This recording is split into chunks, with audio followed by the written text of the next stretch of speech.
आज शनिवार का दिन है, जिस दिन अपन इस दरिद्रता से मिलने के लिए पीपल के पेड़ के नीचे आए हैं।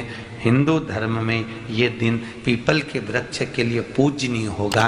जो भी शनिवार के दिन पीपल के वृक्ष की पूजन करेगा, दूध चढ़ाएगा या मिष्ठान का भोग लगाएगा, लक्ष्मी और नारायण उसके घर में प्रवेश कर जाएगा। लक्ष्मी और नारायण उसके घर में प्रवेश करेगा। इसलिए नियम बनाया। कौन से दिन का? शनिवार। लक्ष्मी जी बोली, नारायण आपने तो एक दिन का वार लिख दिया। शंकर जी ने 7 वार बनाए हैं, रविवार, सोमवार, मंगल, बुध, गुरु, शुक्र और शनि। ये शिव जी ने बनाया। अब एक दिन आपने अपना बना लिया, बाकी के दिन अगर कोई इस पीपल के वृक्ष के नीचे आएगा और यहाँ तो दरिद्रता बैठी है, तो उसका क्या होगा? भगवान नारायण बोले, सुन दरिद्रता, तेरे से एक विनती है, अगर कोई भी मनुष्य इस पीपल के पेड़ के नीचे अगर 7 दिन में आता है और उसके हाथ में अगर कोई सामग्री होती है तो तू उसके घर में प्रवेश नहीं करेगी। नियम है पीपल के वृक्ष का, या तो पानी का लोटा लेकर जाओ, कुंकू का चोपड़ा लेकर जाओ, शक्कर लेकर जाओ, या पेड़ के नीचे चींटी को डालने के लिए आटा ले जाओ, पर खाली हाथ पीपल के वृक्ष के नीचे कभी मत जाओ, कभी नहीं जाओ। खाली हाथ जाओगे तो दरिद्रता तुम्हारे घर में प्रवेश करेगी। दरिद्रता उठकर खड़ी होकर बोली, नारायण तुमने अपनी मनमानी करी है, एक दिन मुझे भी मेरा चाहिए। भगवान ने कहा, बोल कौन सा दिन चाहिए? दरिद्रता कहती है, रविवार के दिन इस पीपल के वृक्ष के नीचे मैं दिन भर नृत्य करूं, इसमें रहूं, और जो यहाँ आए रविवार को मैं उसके घर में प्रवेश करूं। भगवान ने कहा, ठीक है। दरिद्रता, रविवार का दिन एक ऐसा दिन रहेगा जिस दिन तू इस पीपल के वृक्ष के नीचे नृत्य करेगी, और जो आएगा इस पीपल के वृक्ष के नीचे तो उसके साथ प्रवेश करेगी। मैंने तुझे वर दिया। इसलिए हमारे यहाँ केवल पीपल का वृक्ष अगर दीवार में भी लग जाता है ना, किसी की फैक्ट्री की दीवार में, किसी के घर की दीवार में पीपल का वृक्ष अगर लग जाता है, पीपल का पौधा लग जाता है, उसको कितना भी तोड़ लो वो वापिस लग जाएगा। फिर तोड़ोगे फिर लग जाएगा। अगर पीपल के पौधे को तोड़ना है तो केवल रविवार का दिन एक नींबू, एक मिर्ची और बमूल का कांटा, ये 3 चीजें रखने के बाद में आधे घंटे बाद रविवार के दिन पीपल के पेड़ को उखाड़ कर फेंक दो। दूसरी बार कभी पीपल दीवार में लगता ही नहीं, कभी नहीं लग सकता। केवल एक रविवार को, केवल एक संडे, इतवार को। घर में दीवारों पर अगर पीपल लग भी गया है, इसलिए पीपल के वृक्ष को उखाड़ने का, अगर घर में पीपल लगा हुआ है या पीपल का पौधा हमारे घर में लग गया, उसको उतारना, निकालना, लगाना, तो पीपल के वृक्ष को अगर निकाला जाता है तो रविवार के दिन, और अगर पीपल के वृक्ष को कहीं लगाया जाता है तो सोमवार के दिन या मंगलवार के दिन, बुधवार के दिन, इन दिनों में लगा सकते पीपल के वृक्ष कहीं लगाना। शनिवार का दिन एक ऐसा दिन होता है जिस दिन पीपल के वृक्ष को कहीं जाकर लगाया नहीं जाता, क्योंकि शनिवार के दिन पीपल के वृक्ष के नीचे लक्ष्मी रहती है। हम अपने हाथों से अगर पीपल का वृक्ष किसी दूसरी जगह पर शनिवार को रोपित करते हैं तो हमारे घर की लक्ष्मी अपने घर से छिन्न होकर चली जाती है। इसलिए शनिवार के दिन पीपल लगाया नहीं जाता, किसी के घर जाकर उसको वापस पलटा नहीं जाता। लग गया उसको डाल। प्रभु मेरी धर्म पत्नी को कहाँ रखूं आप बताओ? वो तो जहाँ यज्ञ होता है, अनुष्ठान होता है, दान होता है, पुण्य होता है, सत्कर्म होता है, वहां जाने को तैयार नहीं। अब करूं क्या? भगवान ने बोला एक काम करो। दुर्वासा जी बोले, जिसके यहाँ रात्रि में बर्तन झूठे पड़े रहते हो उसके घर में इस दरिद्रता को लेकर तुम प्रवेश कर जाना। जिसके यहाँ रात्रि में बर्तन झूठे पड़े हो वहां लेकर प्रवेश कर जाओ। दूसरी जगह दुर्वासा जी बोले, जो स्त्री घर में दोपहर के समय पर सो रही हो उसके घर में इसको लेकर प्रवेश कर जाएगी। जो स्त्री दोपहर के समय में घर पर सो रही हो इस दरिद्रता को लेकर प्रवेश कर जाइए।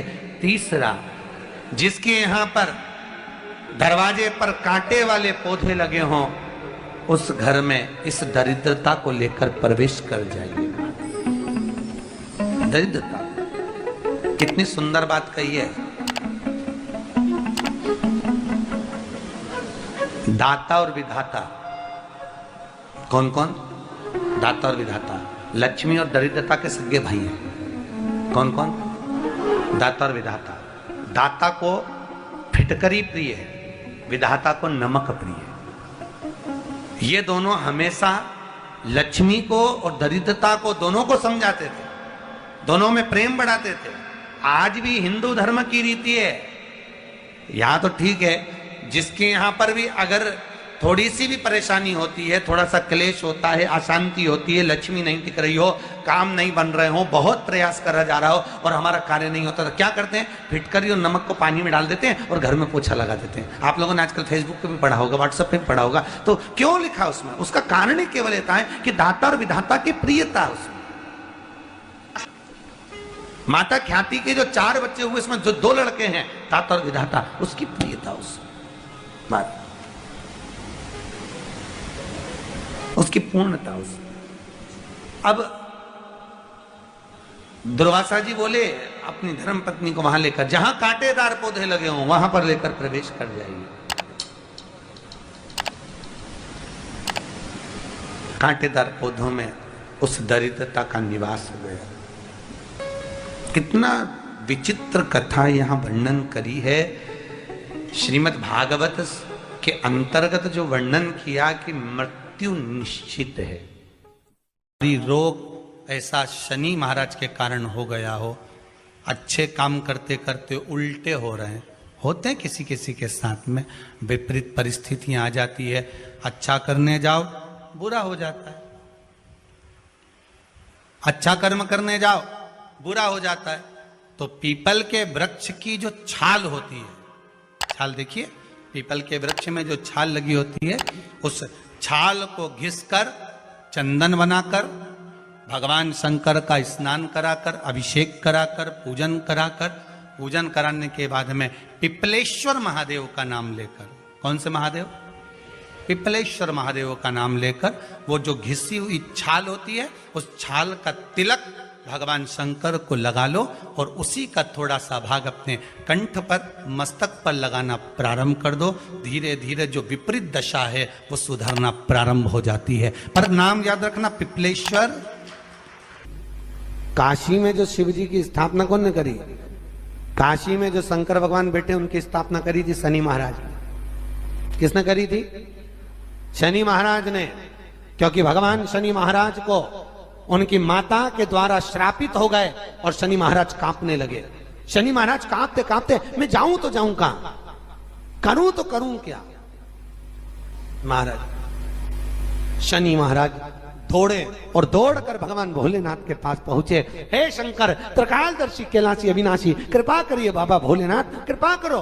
क्योंकि दुनिया में 33 करोड़ देवी देवता हैं जिनको शनि लग सकता है, केवल एक, किसको छोड़कर?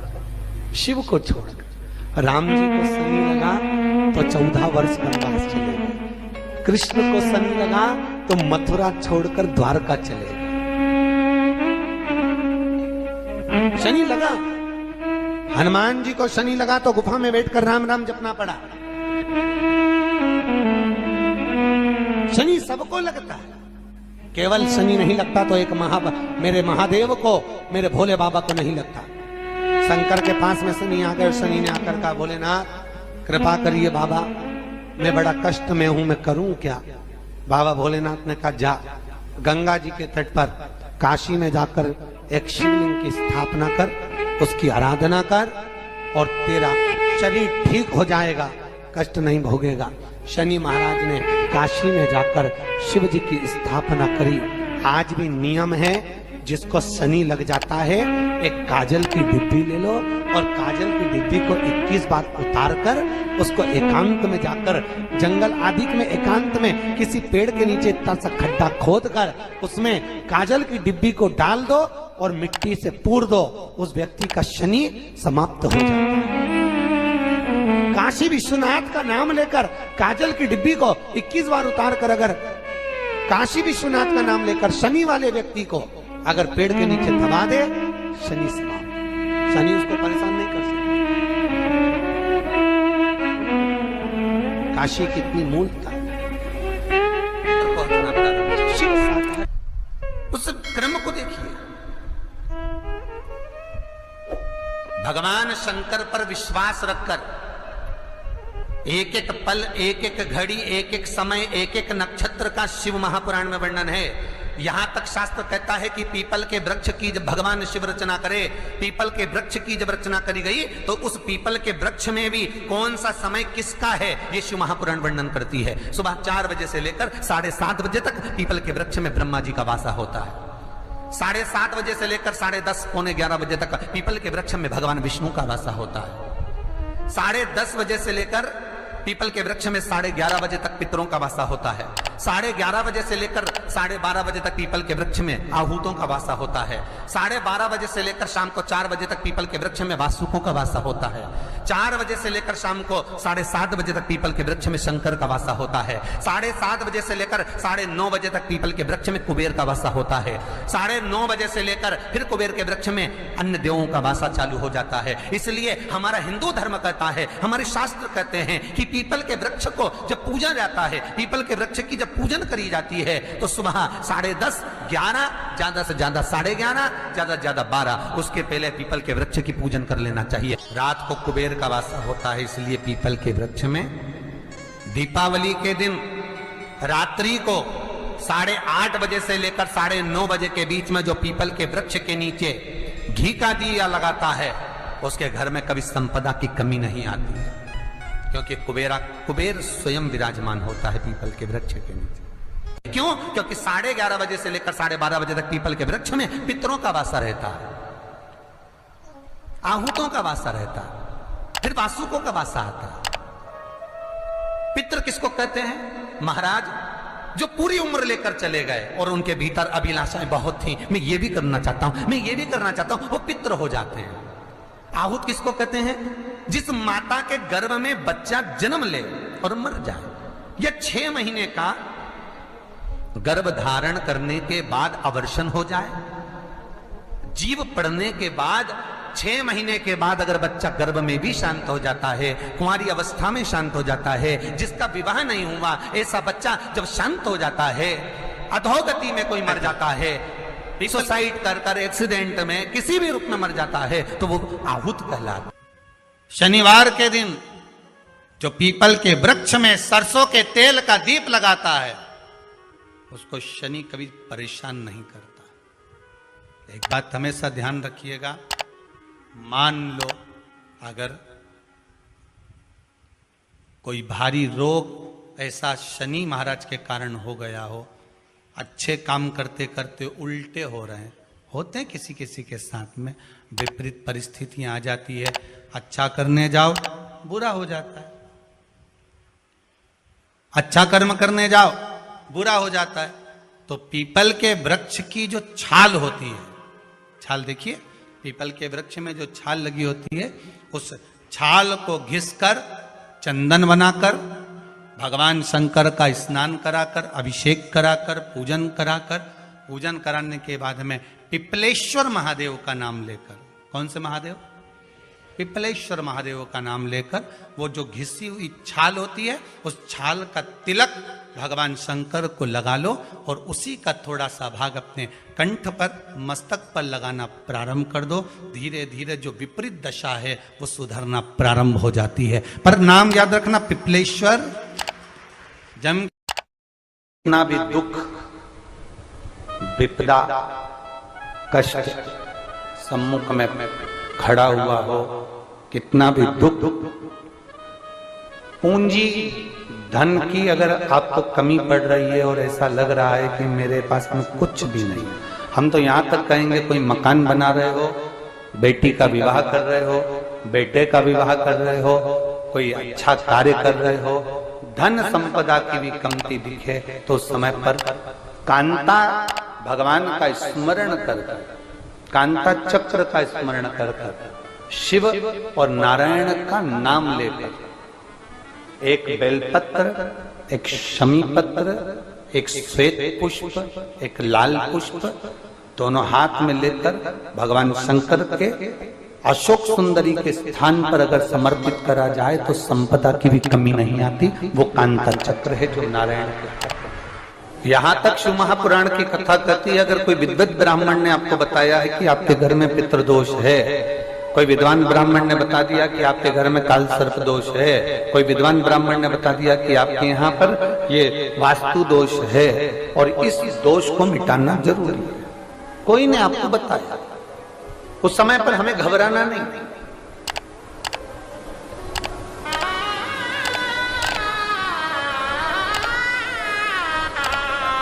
उस समय में घबराने का क्रम नहीं है। कहते हैं पीपल का जो जल झड़ता है पीपल के वृक्ष से, आप लोगों ने कभी देखा है कि नहीं देखा, वो हमको नहीं मालूम।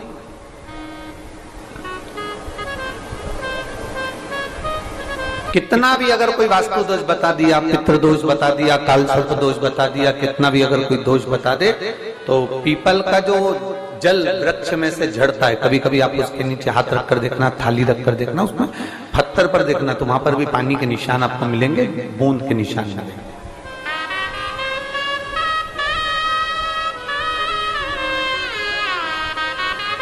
मात्र उस पीपल के वृक्ष के जल की एक बिंदी, एकमात्र बिंदी, शंकर भगवान का जो शिवलिंग है जलाधारी है, चरण है, गणेश कार्तिक का स्थान है, अशोक सुंदरी का स्थान है, और प्रत्येक जलाधारी में से पानी बीच में से आकर नीचे की ओर गिरता है, नीचे की ओर गिरता है। आप लोगों के स्मरण में हमने पहले भी बताया कि राइट में किसका स्थान है, गणेश जी का, लेफ्ट में कार्तिक के, बीच में अशोक सुंदरी, ये क्या है, पार्वती जी का हस्त कमल शिवलिंग, और ऊपर से जो जल एक एक बूंद शंकर जी के शिवलिंग पर गिर रहा है वो शंकर जी की 5 लड़कियां, जया, विषहरा, शामलीवारी, दौतली और देव, शंकर जी की 5 लड़कियों, एक एक बूंद पानी शिव जी पर गिरा है। जहां जल नीचे गिरता है उस स्थान से जहां तक जल बहकर जा रहा है उस स्थान तक 33 कोटि देवताओं का स्थान, 33 कोटि देवताओं का स्थान। अब जहां पानी आया, जहां नीचे गिरा, उसके बीच में जो स्थान होता है, आप लोगों ने देखा है कि नहीं देखा? जिनने देखा है जरा हाथ उठाओ।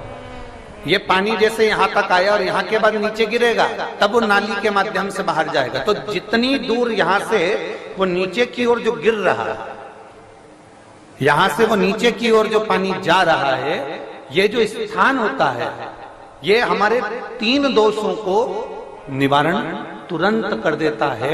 एक हमारा पितृदोष, एक हमारा काल सर्प दोष और एक हमारा वास्तु दोष का निवारण ये तुरंत करता है। और ये तो हमने केवल आपको शिव महापुराण के माध्यम से बताया कि ये 3 दोष का निवारण कर देता है, पर यदि कभी आप ध्यान से लिंग पुराण को पढ़ेंगे, आप यदि लिंग पुराण को पढ़ेंगे और गीता प्रेस गोरखपुर की लिंग पुराण को लाकर यदि आप पढ़ते हैं, या गीता प्रेस गोरखपुर की शिव अंक को भी आप अगर पढ़ेंगे,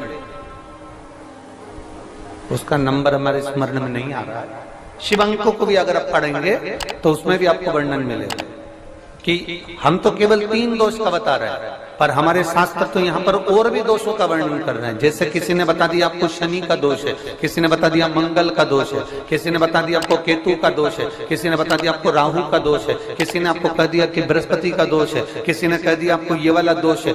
दुनिया के जितने दोष पीपल के वृक्ष के झड़ता हुआ जल की एक बूंद का स्पर्श, भले वो सूख गई हो, उसका